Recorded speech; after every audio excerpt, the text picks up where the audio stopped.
મુદ્દો ઉમેદવારોના મનમાં એક એવો પ્રશ્ન થાય છે કે પીએસઆઈનું પરિણામ તમે બહાર પાડો તો એમાં એ લોકો જે લોકરક્ષકમાં પાસ થયા હોય એ લોકો પીએસઆઈમાં જાય અને લોકરક્ષકની જગ્યા ખાલી રહે.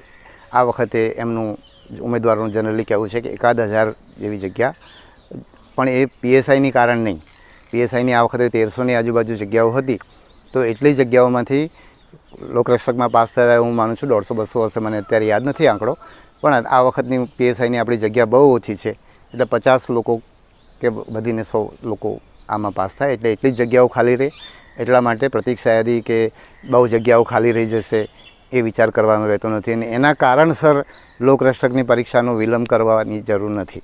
ગયા વખતે અમે જ્યારે લોકરક્ષકની પરીક્ષા 10મા 12માની પરીક્ષા થાય એ પૂર્વે, એટલે કે માર્ચની 7-8 તારીખની આજુબાજુ અમે લેવા માગતા હતા, પરંતુ લોકરક્ષકનું રિઝલ્ટ મોડું આપવું એવો વિચાર કરીને લોકરક્ષકની પરીક્ષા અમે 10મી માર્ચની આજુબાજુની જગ્યાએ 10મી એપ્રિલે લીધી, એટલે એકાદ મહિનો વિલંબ થયો. અને પછી પણ આપણે ઘણો બધો વિલંબ કર્યો હતો, જેથી કરીને પીએસઆઈનું રિઝલ્ટ પહેલાં આવી જાય એવું બધું આપણે વિચારેલું. આ વખતે આપણે મને લાગે છે કે એનાથી બહુ ફાયદો થતો નથી.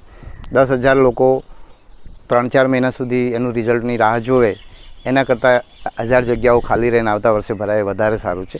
પણ આ વખતે એ પ્રશ્ન રહેતો નથી, કારણ કે પીએસઆઈની જગ્યાઓ ઘણી બધી ઓછી છે. તો આ એક બીજો મુદ્દોની વાત થઈ ગઈ.